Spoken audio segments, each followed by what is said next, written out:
मध्य प्रदेश की धार्मिक राजधानी उज्जैन में महाकालेश्वर की श्रावण भाद्रपद माह में निकलने वाली सवारी के क्रम में चौथे सोमवार को बाबा महाकाल अपनी प्रजा को उमा महेश स्वरूप में दर्शन देंगे। खास बात तो यह है कि सवारी में बाबा महाकाल अलग अलग 4 स्वरूपों में भक्तों को दर्शन देंगे। महाकालेश्वर मंदिर के पंडित महेश पुजारी ने बताया कि सोमवार को बाबा महाकाल की चौथी सवारी है, जिसमें भगवान महाकाल अलग अलग 4 रूपों में भक्तों को दर्शन देंगे, जिसमें भगवान श्री महाकालेश्वर श्री चंद्रमौलेश्वर के रूप में पालकी में, हाथी पर श्री मन महेश के रूप में, गरुड़ रथ पर श्री शिव तांडव और नंदी रथ पर उमा महेश के रूप में विराजित होकर अपनी प्रजा का हाल जानने नगर भ्रमण पर निकलेंगे। सवारी निकलने से पूर्व महाकालेश्वर मंदिर के सभा मंडप में भगवान श्री चंद्रमौलेश्वर का विधिवत पूजन अर्चन किया जाएगा।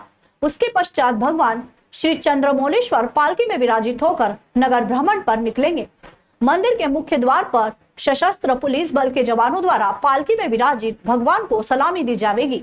उसके बाद सवारी परंपरागत मार्ग महाकाल चौराहा, गुदरी चौराहा, बख्शी बाजार और कहारवाड़ी से होती हुई रामघाट पहुंचेगी, जहां शिप्रा नदी के जल से भगवान का अभिषेक और पूजन अर्चन किया जाएगा। इसके बाद सवारी रामानुजकोट मोड़ की धर्मशाला, कार्तिक चौक, खातिका मंदिर, सत्यनारायण मंदिर, ढाबा रोड, टंकी चौराहा, छतरी चौक, गोपाल मंदिर, पट्टी बाजार और गुदरी बाजार से होती हुई पुनः श्री महाकालेश्वर मंदिर पहुंचेगी। परंपरा अनुसार अब जो सवारी निकलने वाली है वो चौथी सवारी होगी, जो सोमवार को निकलेगी। और इसके अंदर अब भगवान के 4 विग्रह होंगे।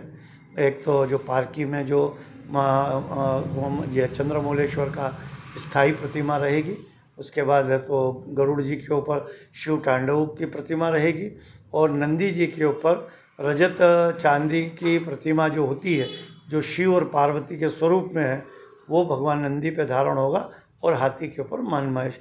ऐसा 4 विग्रह निकलेंगे जो चौथी सवारी पर। तो ये सवारी का जो महत्व है, ऐसे एक विग्रह बढ़ते जाएंगे सवारी में, और जब शाही सवारी होगी तब 7 विग्रह भगवान के निकाले जाएंगे। इनको उमा महेश, भगवान पार्वती जो है उसका नाम एक उमा भी है, और भगवान शिव का नाम महेश भी है। इसलिए वो जब उनकी जो गोद है उसमें विराजित है माता पार्वती, तो उनको उमा महेश कहा जाता है, और वो प्रतिमा निकालते हैं।